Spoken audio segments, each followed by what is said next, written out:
Então, Lucas 18 é o vício. Lucas 18, verso 1.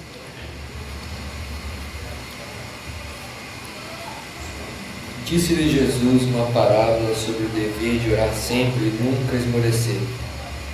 Havia em certa cidade um juiz que não temia a Deus, nem respeitava homem algum. Havia também naquela mesma cidade uma viúva que vinha ter com ele dizendo: julga-me a causa contra o meu adversário. Ele, por algum tempo, não a quis atender, mas depois disse consigo: bem que eu não temo a Deus, nem respeito a homem algum. Todavia, como esta viúva me importuna, julgarei a sua causa, para não suceder que por fim venha a molestar-me. Então disse o Senhor: considerai no que diz esse juiz iníquo. Não fará Deus justiça aos seus escolhidos, que a ele clamam dia e noite, embora pareça demorado em defendê-los? Digo-vos que depressa lhes fará justiça. Contudo, quando vier o Filho do Homem, achará porventura fé na terra? Amém. Obrigado, Kelvin. Deus te abençoe.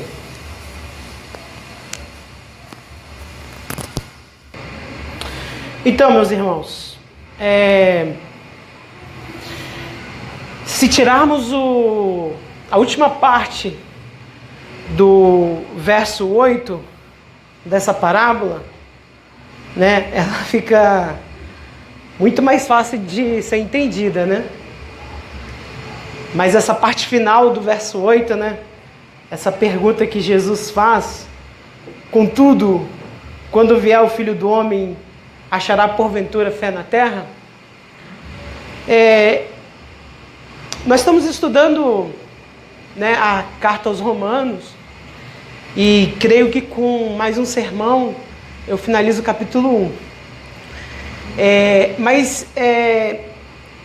Eu, antes de finalizar o capítulo 1, eu tenho uma necessidade de entender que a fé que Paulo está tratando ali em Romanos, eu tenho a necessidade de entender que os irmãos, que a igreja está entendendo essa fé da forma correta, né? E eu quero usar essa parábola de Jesus porque eu acho que é justamente disso que ele está tratando nessa parábola. Então, parece ser uma parábola simples, mas quando ele pergunta no final: contudo, achará o Filho do Homem fé na terra? Está falhando? Tá falhando?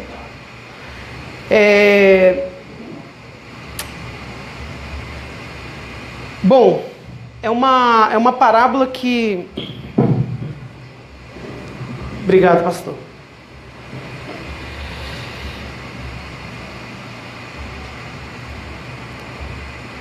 É uma parábola que Jesus inicia dizendo sobre o que ela se trata, né?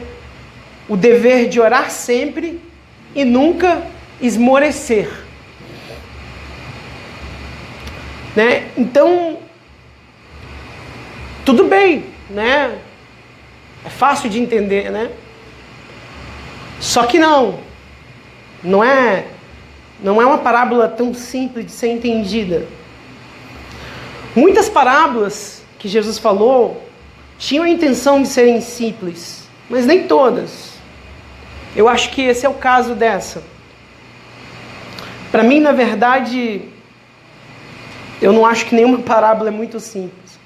Toda parábola tem uma espécie de enigma, né, que nós dependemos inteiramente do Espírito Santo de Deus para sermos iluminados, né, de entender o que está sendo dito ali, e como que isso faz harmonia com o resto das Escrituras, né, e como que isso faz nos crescer, como que isso faz nos crescer na fé e no conhecimento.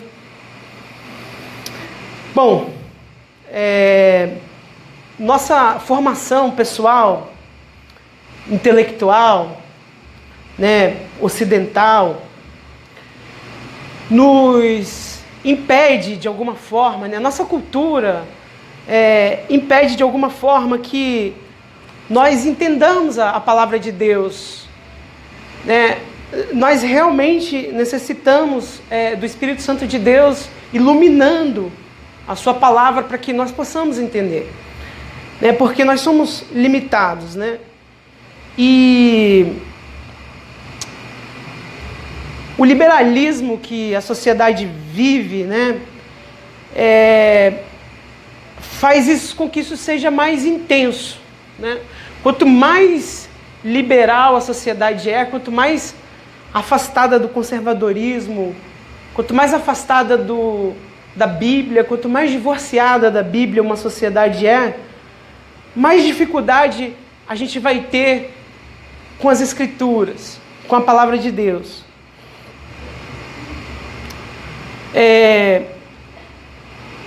A gente liga a TV e tem lá, a gente está sendo bombardeado com coisas desse mundo, coisas desse século, pecado, tudo conspira contra nós, né? Esse mundo, ele realmente jaz no maligno. Eu vejo, às vezes, pessoas, cristãos, perdendo tempo, né, com vídeos que falam de conspiração, sei lá, Bilderbergs, Illuminatis, maçons, os reptilianos, né, os chemtrails, os Illuminatis, né, os terraplanistas. São tantas as teorias de conspiração, né, que você se perde e tudo é motivo para fazer um vídeo na internet, ou um vídeo, e as pessoas são cegas para a maior conspiração de todas, que é o diabo. Eu costumo dizer que a nossa sociedade, ela não esqueceu que Deus existe. Ela esqueceu que o diabo existe. E ele conspira contra a sua vida, né? Então, quando eu era criança, por exemplo, eu lembro de estar no carro com meu pai e, obviamente, que minha mãe não estava, né? E passava uma mulher, né? E eu era bem criança. Passava uma mulher e meu pai falava assim: olha lá, meu filho, bicho bom. Devia dizer alguma gíria da época, não sei, né? Mas assim caminha a humanidade. Olha a conspiração em que nós vivemos. Você não consegue sair na rua sem ser assediado pelo diabo, por esse mundo que quer te ver prostrado, que quer te ver no inferno. E as pessoas ainda perdem tempo com os Illuminatis.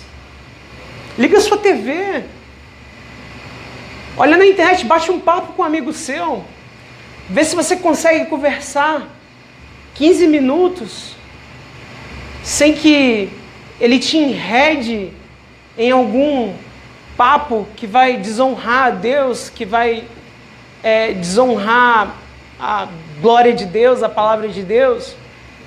Enfim, esse mundo é contra os cristãos.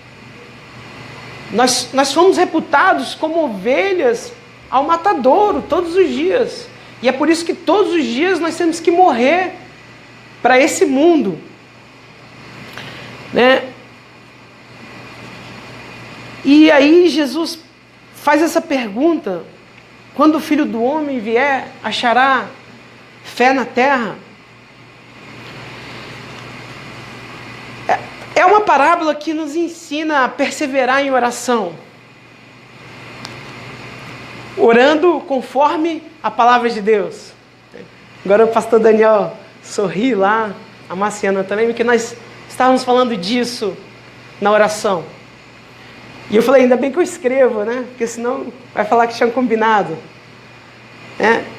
Mas devemos orar a palavra de Deus. Não é orar o que nós queremos, mas é o que Deus quer. Né? Então, essa é uma parábola que nos ensina isso. A orar pedindo a vontade do Pai na minha vida. Porque se eu orar assim, eu vou produzir fé. Deus vai produzir fé no meu coração. Fé para que eu obedeça. Agora, se eu tiver a atitude dessa viúva, eu estou indo na contramão disso.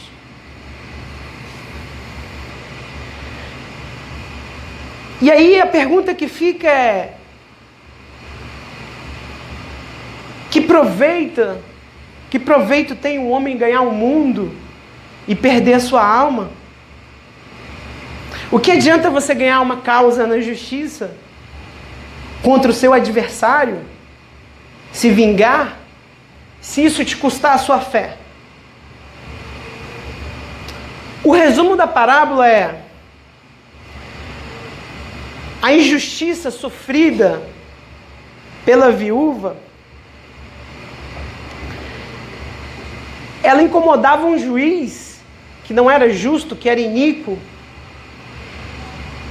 e ela queria vingança. Ela queria ser vingada.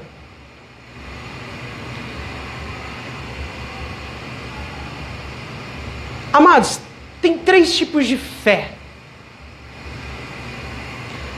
Pelo menos. Eu vou citar 3 tipos de fé.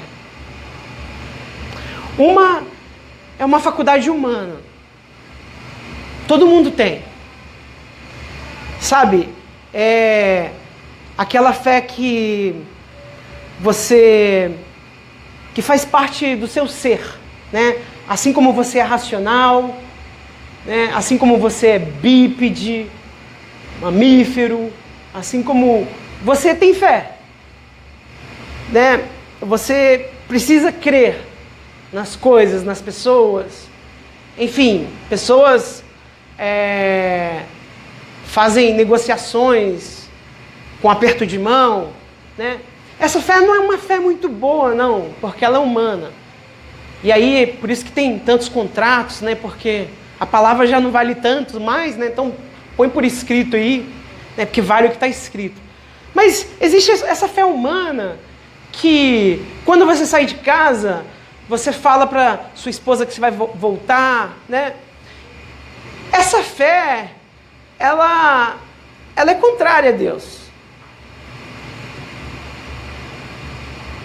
Né? Jesus pregou contra essa fé. Essa fé, ela é arrogante, na verdade. A palavra de Deus diz: não diga, amanhã farei isso ou aquilo. Diga, se Deus quiser. Né? Porque quem sou eu para garantir alguma coisa? Não jure por você, não jure. Você não pode jurar, porque você não tem poder. Então eu não posso te dar garantia de nada, porque eu não tenho poder nenhum. Mas essa fé é uma faculdade humana. As pessoas creem nas coisas, né? Criança crê em Papai Noel, adultos creem que podem ganhar na Mega Sena, né? E tem gente que crê que o Vasco ainda pode ser campeão. E assim vai. É uma fé humana. É uma faculdade humana. Mas tem um segundo tipo de fé que é um dom de Deus. É uma fé que a pessoa tem de conquistar algo. Ela fala, não, eu vou fazer, Deus vai me ajudar, e vai dar certo. E essa fé é um dom de Deus também. Não é humana, aliás, é um dom de Deus. Né? Eu creio que eu vou botar isso nas mãos do Senhor e Ele vai julgar a minha causa. Isso é fé. E é um dom de Deus. Né? Eu vou ser curado, eu vou buscar a cura, eu, sei lá, vou passar no vestibular, vou passar num concurso, vou pedir a Deus, vou fazer uma oração, vou clamar a Deus, vou buscar a Deus. É fé. Eu orei muito para casar. Ela orou pouco, mas eu orei muito. Isso é fé. É fé. É uma fé que faz você conquistar, né? Mas não é essa fé que Paulo está tratando em Romanos. Em Romanos, Paulo está tratando de uma fé específica. Uma fé salvífica. Uma fé salvadora. Essa fé também é um dom de Deus. Mas não é para qualquer um. Né? É somente para os eleitos do Senhor. Essa fé promove com que você responda o chamado do Evangelho. Essa fé promove você a obedecer a palavra de Deus. Essa fé promove você a renunciar ao mundo, a renunciar ao seu eu, a mortificar a sua carne, a perseverar. Por isso que ele fala do dever de orar e não esmorecer, mas perseverar. Essa fé, ela te habilita a assumir o dano, assumir o prejuízo, a perdoar, a rejeitar a ofensa.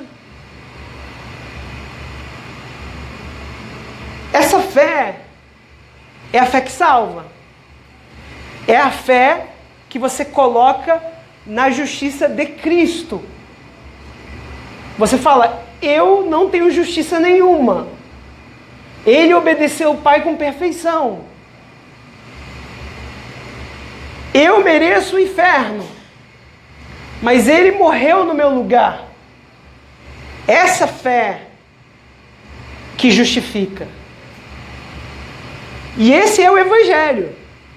É a justificação pela graça, que é dom, mediante a fé. É essa fé que nós devemos correr atrás como igreja. É essa fé que nós devemos estar focados nela. E é essa fé que quando você entra numa igreja, você tem que encontrar. Porque do que adianta um homem ganhar o mundo se perder a sua alma? Então nós estamos atrás de uma fé salvadora.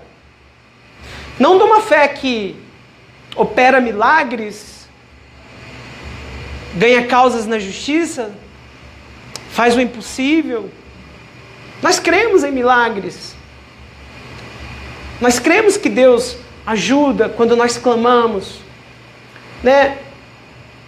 Mas essas coisas não nos abalam quando nós passamos por tribulações, porque nós estamos em oração, e essa oração, esse exercício de oração, vai fazer com que nós não esmoreçamos nos dias maus, porque eles virão. E se você tem uma fé baseada em resultados, em metas, em coisas terrenas, ganhei a causa na justiça, fui curado disso, ou aconteceu, passei no vestibular, olha como Deus é comigo, né? Essa essa fé vai te decepcionar. Porque o dia mau vem. Ele vem para todos. Agora, uma fé fundada na justiça de Cristo, na obediência de Cristo, em seu lugar, e na punição recebida em seu lugar, e que você crê nisso, e que você vai morar no céu por causa disso, e você vê fruto dessa fé, essa fé é inabalável. Inabalável. Não tem causa nem circunstâncias que te roubem essa fé. Nem altura, nem profundidade, nem coisas do presente, nem coisas do porvir. Em Cristo somos inabaláveis.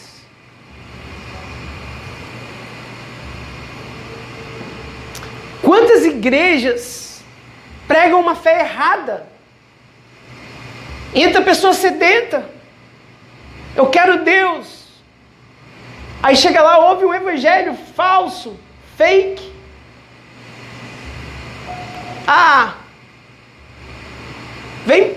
Vem para Jesus.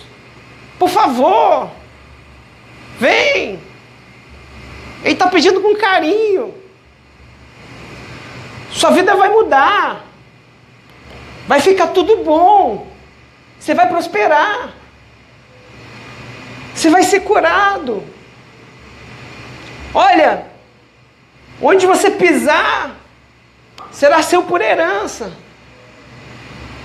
Ele é Deus do ouro e da prata.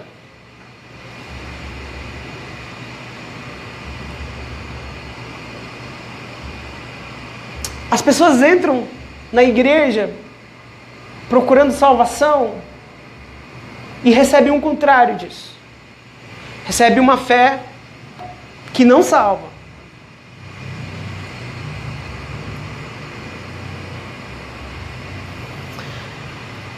Eu louvo a Deus por essa igreja e pelo caminho que ela está tomando.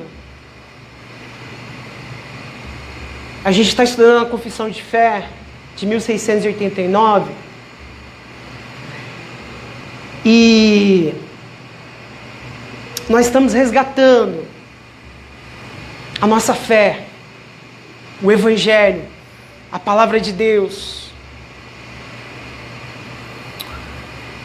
E esse ano ainda nós vamos estudar nos nossos GRDs sobre a fé salvífica. Ela está lá no capítulo 14. Eu louvo a Deus por isso. Eu louvo a Deus pelo que Ele está fazendo nessa igreja. Eu louvo a Deus pelo legado que nós estamos deixando para os nossos filhos, para as nossas crianças. Eu louvo a Deus. Eu louvo a Deus. Eu louvo a Deus que nós temos feito a diferença. Eu louvo a Deus. Nós precisamos, meus irmãos, fazer as pazes com a palavra de Deus. Ela pode ser dura, mas é só ela que possui a vida eterna. Jesus, quando fez aquele discurso duro, a multidão se dispersou. Ficaram 12, sendo um diabo ainda. E aí, ele fala, e vocês? Não vão também não? E Pedro diz, para onde nós iremos, Senhor? Se só Tu tens a palavra de vida eterna. Foi gostosinho ouvir? Não. Mas era a palavra de vida eterna. Então, nós precisamos fazer esse exercício de desmontar toda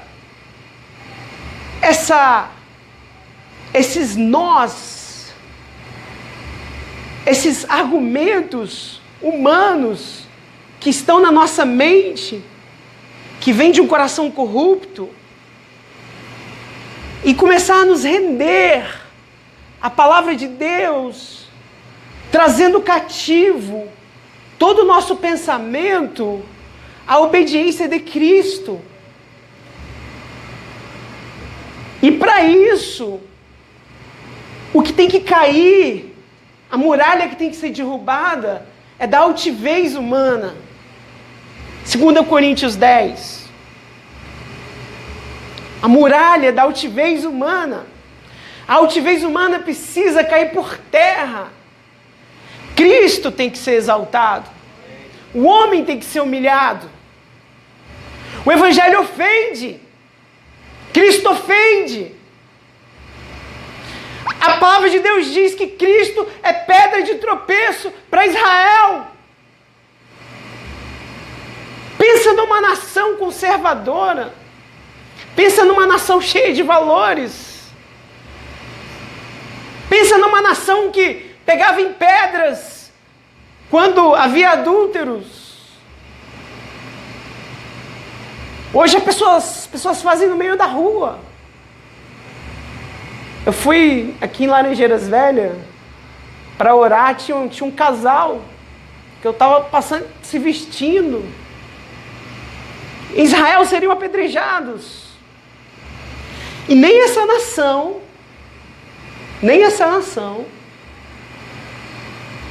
foi aprovada por Deus. Então, desista da sua justiça própria, do seu orgulho próprio. Você é pó. Quando você entender que você é pó, totalmente dependente da graça de Cristo para a salvação, para receber essa fé e para produzir fruto do Espírito, você não vai ver o fruto dessa fé. E você vai se acomodar com essa fé fake, né? Que produz resultados, né? Ó, nós somos em 12, aí eu tenho 12, eu junto 12, aí eu tenho mais 12. Aí faz aquele curso lá, treinamento lá de pirâmide, aí, né? Aí vai enchendo a igreja. E a fé, ó.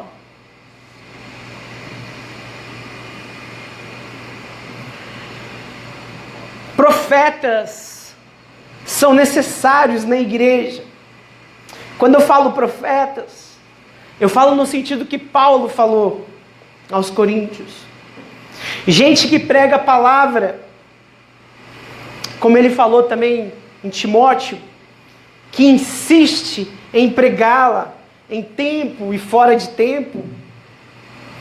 Gente que prega contra o pecado,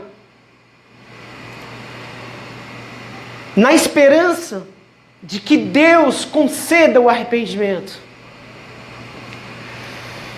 Cresçamos juntos, meus irmãos, sejamos maduros, obedeçamos a palavra de Deus juntos. Isso nos torna espirituais, maduros na fé e cheios dela.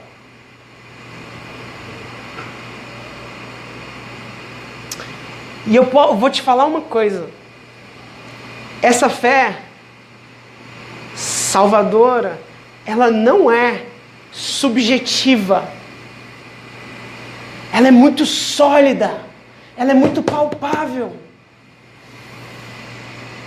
Ela não é subjetiva. Ninguém te manipula na fé salvadora. Agora tem muita igreja com gente sendo manipulada por pessoas que não estão pregando a fé salvadora. Que aí você vai ser manipulado mesmo. Se você não entende a palavra de Deus, o Evangelho, e se você fica indo atrás de homem para ouvir Deus falar com você, ou fica perto de homem para ver se você vai para o céu junto, você vai ser manipulado. Porque você não encontrou a fé salvífica. A fé que Paulo está falando lá em Romanos. Por isso que eu decidi fazer essa pausa e falar um pouco sobre essa parábola. Se eu prego a verdade, vocês são libertos. Pois a palavra, ela vai te confrontar. Você vai lembrar que você não é justo, que você é pó. Você vai dobrar o seu joelho e você vai falar: Deus, eu estou em falta nisso. Mas a tua palavra diz que sem ti nada posso fazer. Me auxilia, Senhor. E aí Deus, através do seu Espírito, plantado no seu coração, vai te dar fé para que você obedeça. Isso às vezes, em algumas situações é rápido, em outras é mais demorado, em outras você vai lutar a vida inteira, não importa, desde que você continue lutando. Mas essa fé, ela é muito palpável, ela não tem nada de subjetiva. Quando nós vamos argumentar com alguém a razão da nossa fé, e esses dias eu fiz isso no trabalho, conversando com um budista que estudava filosofia e veio me falar de Nietzsche e como que Nietzsche argumentava contra Paulo. E ali a gente naquele debate, e ele toda hora me jogava na cara que aquilo era fé. Eu falei: mas é claro que é fé. O cristianismo é isso, é fé. Mas eu explicava para ele por que era fé. É fé para que você seja humilhado e Cristo seja exaltado. Deus não escolheu salvar o homem por obras humanas. Se assim fosse, a gente estaria aqui hoje adorando Adão. Adão pecou. Cristo, segundo Adão, foi quem cumpriu toda a lei e que morreu no seu lugar e comprou um povo para Deus e elegeu esse povo segundo a vontade dele. E a vontade de Deus é a instância máxima de todas as coisas, é o conselho de Deus. Isso humilha o homem. Eu falei: isso te humilha, isso me humilha. É fé. Agora, não é porque é fé que não é tangível, não é palpável, é algo subjetivo. Isso não tem nada de subjetivo. Quando eu olho para a minha vida, quem era o Eric antes de Cristo e quem é o Eric depois de Cristo, não tem nada de subjetivo nisso. Eu vejo fruto do Espírito, eu vejo transformação, eu vejo arrependimento, eu vejo fé, eu vejo obediência à palavra de Deus, eu vejo renúncia. Isso não tem nada de subjetivo. Isso é muito palpável. E é por isso que essa mesma fé que te justifica, te faz frutificar, é a fé que te dá a certeza inabalável da salvação. Porque é Cristo que faz todas as coisas. Você não depende de você, você depende de Cristo. Se eu dependesse de mim, eu jamais conseguiria, porque eu sou inútil. Mas Ele não abandona seus filhos, seus escolhidos, seus eleitos. O Evangelho não é um convite para a salvação, como muitos têm feito. Vem na minha festa, festa grátis, confundem graça com grátis, né?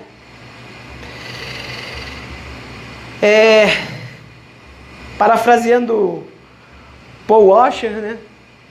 O quê? Jesus me ama? Eu também me amo. Jesus tem um plano na minha vida? Eu também tenho um plano na minha vida. Olha só que coincidência, né? As coisas vão melhorar para mim? Eu quero que as coisas melhorem para mim. Quanto é que é? Vê 2 desse Jesus aí, por favor. Eu quero 2. Esse é o evangelho que eles têm pregado. Esse não foi o evangelho que Pedro pregou. Esse não foi o evangelho que João Batista pregou. Esse não foi o evangelho que Jesus pregou. Mas esse é o evangelho que muitos têm pregado. Olha para João Batista. Naqueles dias apareceu João Batista pregando no deserto da Judéia e dizia: arrependei-vos, porque está próximo o reino de Deus. Olha só, ele falava do reino de Deus num tom de ameaça. É melhor vocês se arrependerem, porque é chegado o reino de Deus.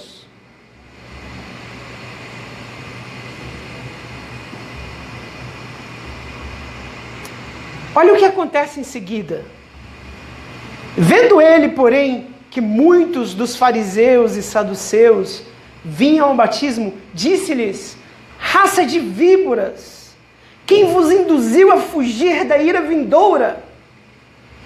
Produzi, pois, frutos dignos de arrependimento, e não comeceis a dizer a vós mesmos.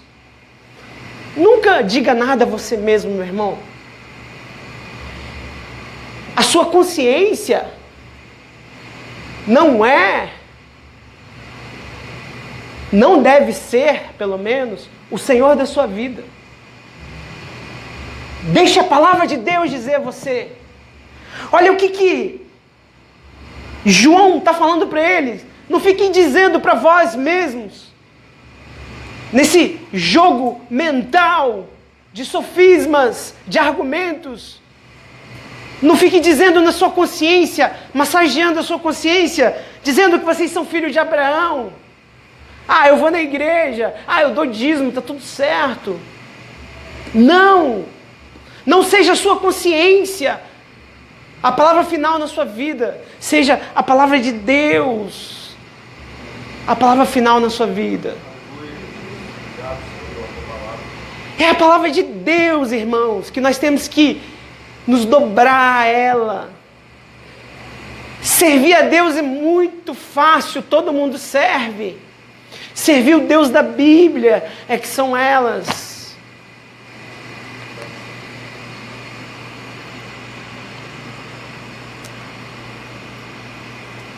Não fiquem dizendo para vocês mesmos, esse jogo bobo de consciência de vocês aí, ficam se convencendo toda hora aí. Nós temos por pai Abraão. Deus pode suscitar dessas pedras filhos a Abraão. Já está posto o machado à raiz da árvore.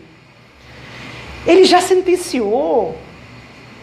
João Batista sabia que estes não eram eleitos do Senhor.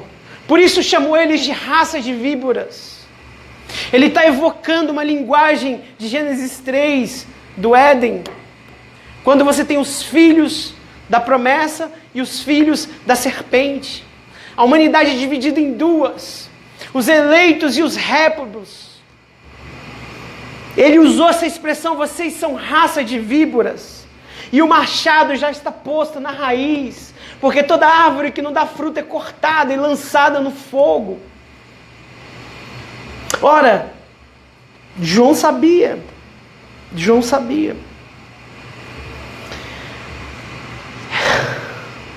Se João identificou as raças de víboras, por que ele continuava falando com esses réprobos?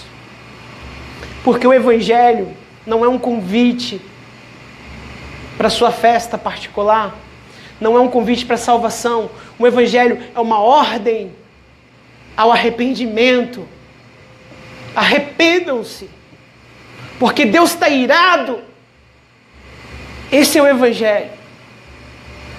Ele enviou seu Filho para que todo aquele que nele crê não pereça, mas tenha vida eterna.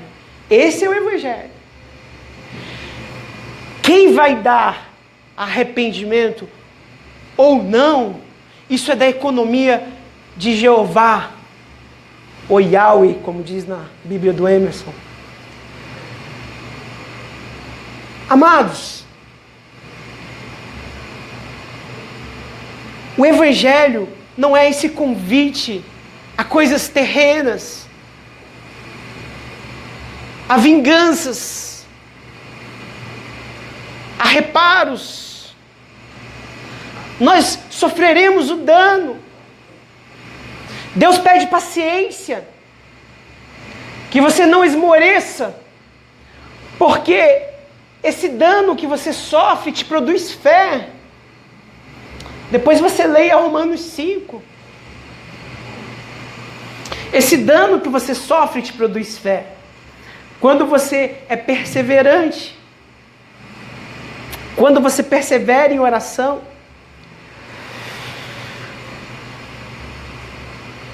Jesus usou essa mesma expressão, raça de víboras, para dizer que os fariseus que o perseguiam tinham por pai diabo.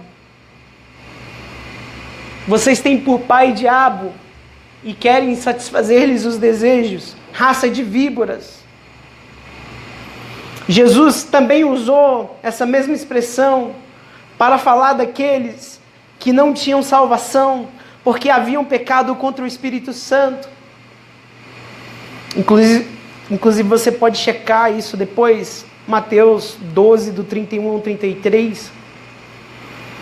Ele usou essa expressão, raça de víboras, e disse, o que corrobora com o que João disse, que eles não podem produzir bons frutos, porque árvore má não dá fruto bom. E o machado é posto na raiz.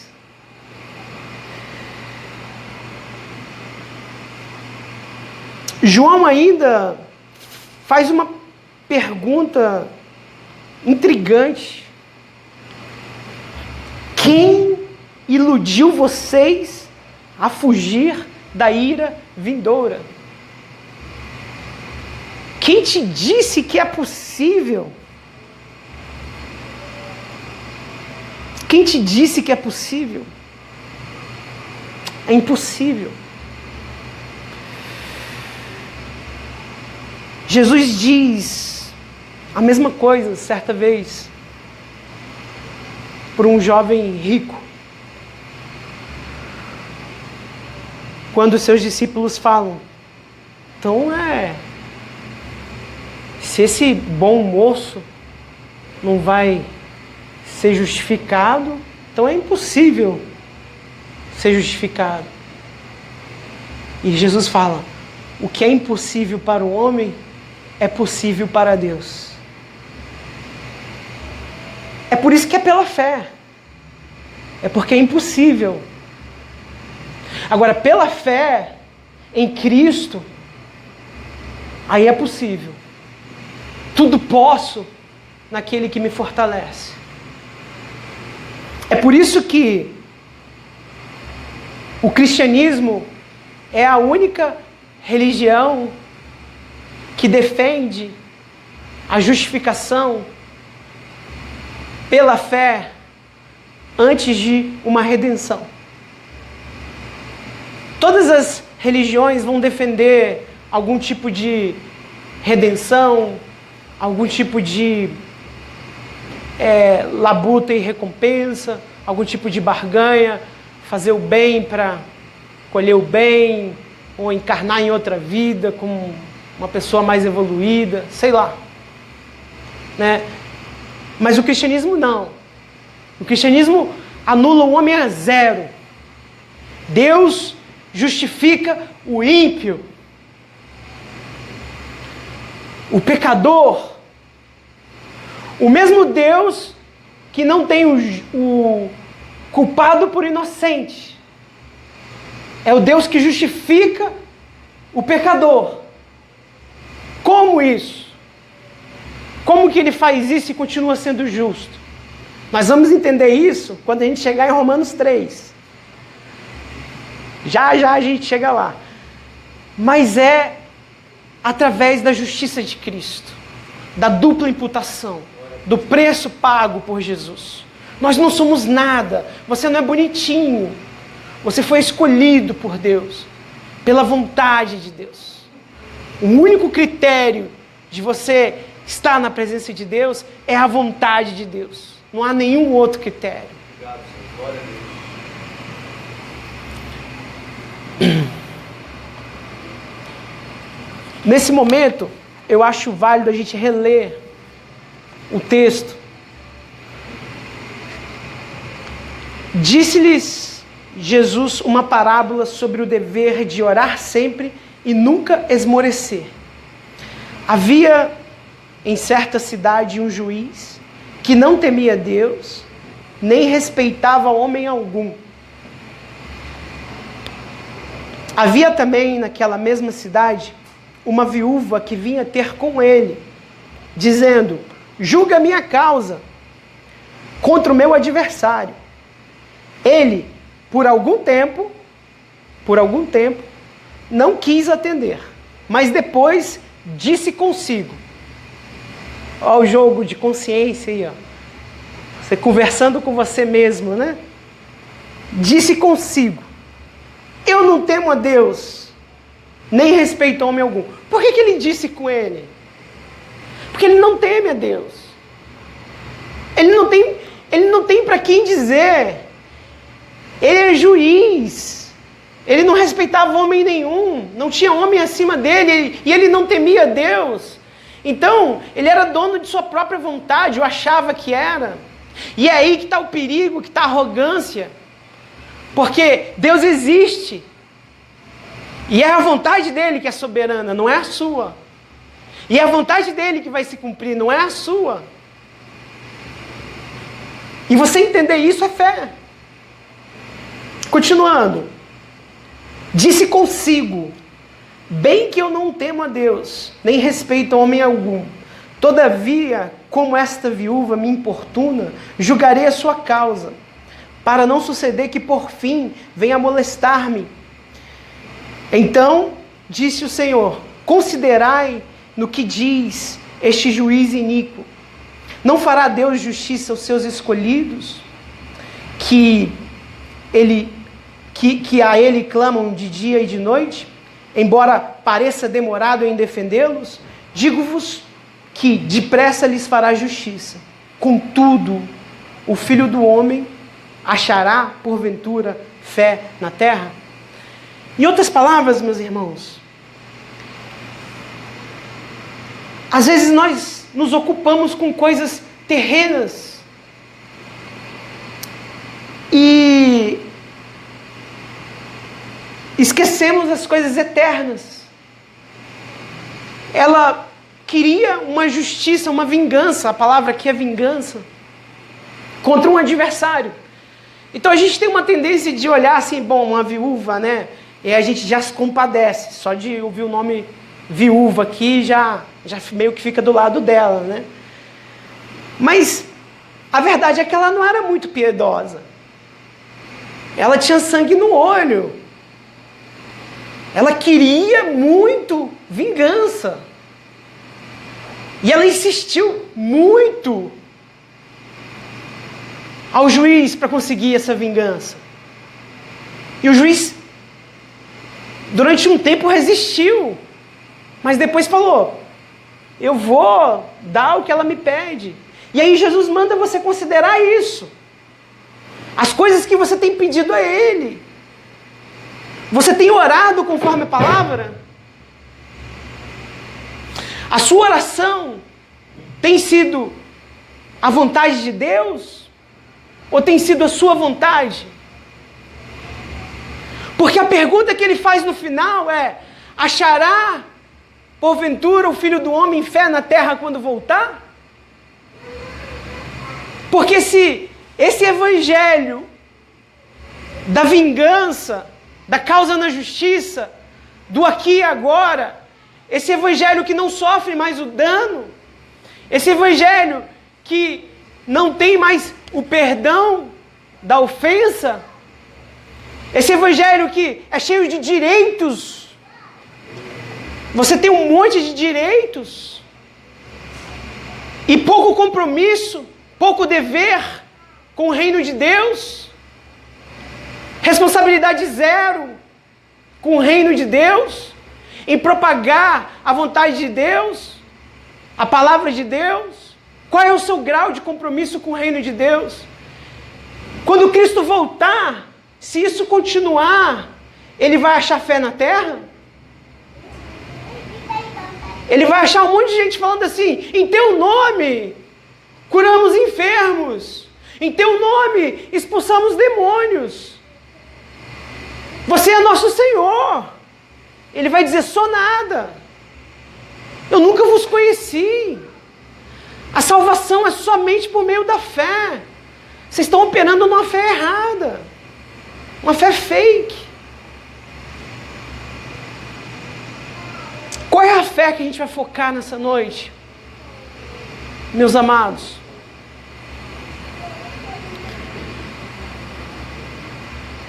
Parece que cada vez, cada geração, o trem vai piorando, né?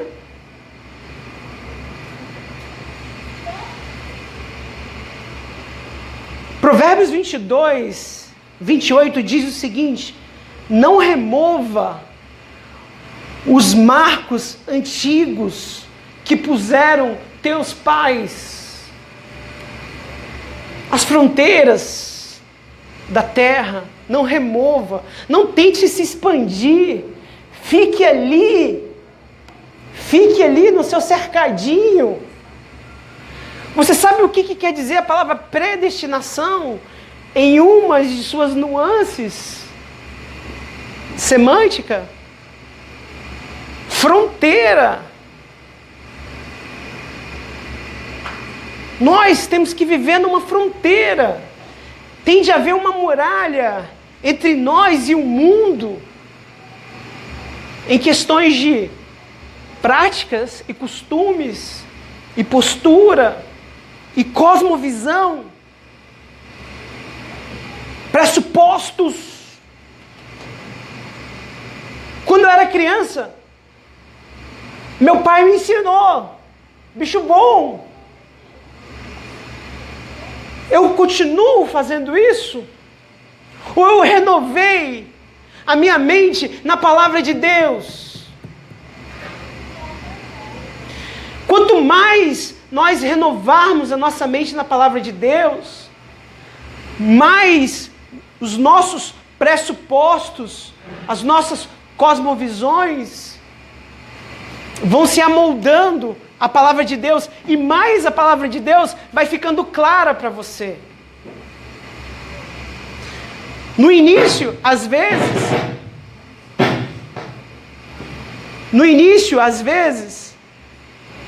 algumas coisas são duras, algumas palavras parecem duras, mas são palavras de vida eterna. Então façamos as pazes com a palavra de Deus, nos desarmemos, deixemos ela penetrar em nós, no mais profundo íntimo, na divisão entre medula e espinha, alma e espírito. Deixá-la fazer o que apraz, não voltar vazia, discernir os nossos pensamentos, mostrar os nossos pecados, para que nós nos humilhemos diante de Deus, com os nossos joelhos dobrados, e dizendo: Senhor, somos pó, somos pecadores, e necessitados, e moribundos, e dependentes de Ti, mas cremos na Sua suficiência. Louvado e exaltado seja o Teu nome, e que diminua eu, e que o Senhor cresça. Esse é o Evangelho. Esse é o Evangelho. E eu louvo a Deus por essa igreja. Eu estou tão empolgado com a Confissão de Fé de 1689, que nós estamos estudando nos nossos GRDs, que nós estamos devolvendo os marcos de nossos pais. E nós vamos deixar um legado para a próxima geração. Talvez, para muitos de nós, seja um pouco tarde para desfazer alguns nós, sofismas, como Paulo diz em Coríntios 10. Não estou falando de salvação não, tá, gente? Estou falando de entendimento, de cosmovisão, de entendimento da palavra de Deus, de visão do mundo, de enxergar o mundo através das Escrituras. Mas, se a gente deixar a corda solta como está por aí, achará o Filho do Homem fé na terra quando ele voltar? Quem fez essa pergunta foi Jesus. Se ele fez, é porque é para nós nos preocuparmos. Então a gente tem que pensar a curto, médio e longo prazo. Nós temos que olhar com o olhar do reino de Deus. Eu sou um agente do reino de Deus. Eu sou um servo do Deus Altíssimo. Então, amados, a gente tem que agir como tal. Enquanto o mundo pula carnaval, nós nos santificamos. Nós somos o barro que enfraquece o ferro dos pés da estátua de Nabucodonosor, que uma pedra esculpida, não por mãos humanas, que é Cristo, vai chegar e destruir esse governo humano. Mene, mene, tekel, parsim, porque fostes pesado e achado em falta. Esse mundo já está condenado.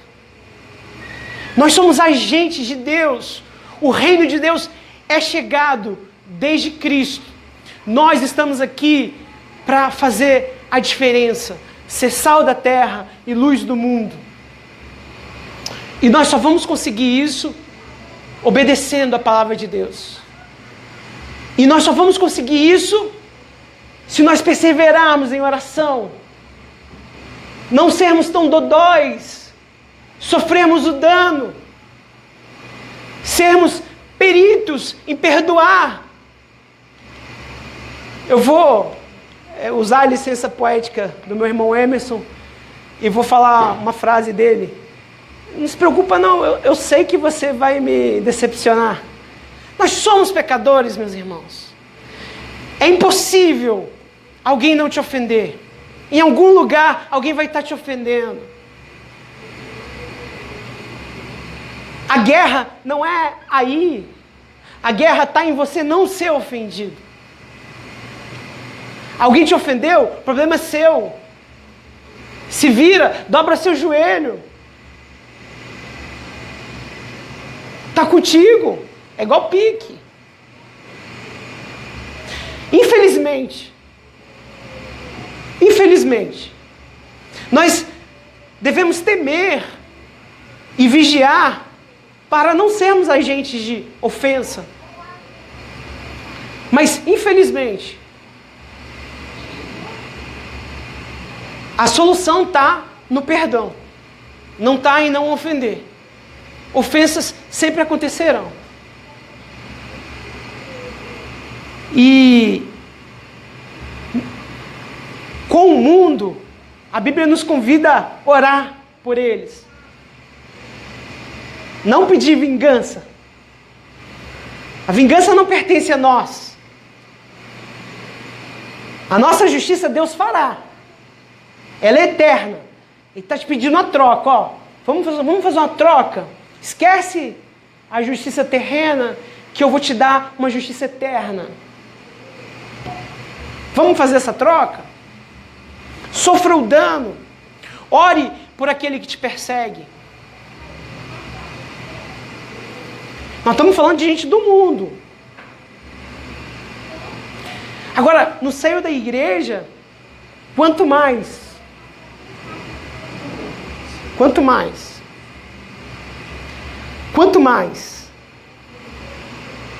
temos que estar dispostos ao perdão, a procurar o nosso irmão. Eu sempre digo, a Bíblia diz que antes de ceiarmos, nós temos que examinarmos a nós mesmos, né? Essa é uma responsabilidade individual. E a Bíblia diz para nós discernirmos o corpo. E hoje foi falado lá na escola dominical, o pastor Patrick falou, o Douglas estava do meu lado, até comentei, porque o pastor Patrick leu Filipenses 3:14. Não, então, Colossenses 3:14. Isso. Colossenses 3:14, que diz que a paz de Cristo seja o árbitro no meio de vós. Aí eu comentei com o Douglas, né, Douglas? É isso que as pessoas não entendem. No seio da igreja ninguém tem razão. No seio da igreja, o juiz é a paz de Cristo. Tenha paz com seu irmão. Tenha paz com seu irmão. Se ele estiver errado, tenha paz com seu irmão. Deseje o bem para o seu irmão. Se Deus manda você não amaldiçoar os de fora, quanto mais os de dentro. Quando você é perseguido lá fora, ele fala: abençoai e não maldizeis. E é difícil fazer. Agora, quanto mais aqui dentro. Então, amados, nessa noite, que a gente leve daqui, que nós estamos buscando nessa igreja local, a fé salvadora. E nós cremos nos milagres, na provisão, nós cremos em tudo isso. Nós cremos que nós oramos e Deus cura. Nós cremos em tudo isso, amados. Mas não é isso. A nossa fé não está pautada nisso. Porque 10 leprosos foram curados. Quantos foram salvos? 1. Mas eu aposto com você que os outros 9 se achavam salvos. E assim, muitas igrejas, pessoas recebem coisas e não recebem salvação. Então, eu louvo a Deus por essa igreja que está buscando em unidade, ainda que machuca um pouquinho, dói um pouquinho, e a gente vai mais devagar, né, pastor? Mas eu louvo a Deus que nós estamos no caminho certo, que nós estamos recolocando os marcos de nossos pais. E nessa noite de ceia, eu queria fazer uma coisa diferente, só hoje. Com muito cuidado, né? Porque suco de uva mancha, tá? Troque o cálice com algum irmão seu. E diga a ele: eu tenho uma aliança com você. Eu tenho uma aliança em Cristo. Eu tenho uma aliança de amor com você. Diga a ele.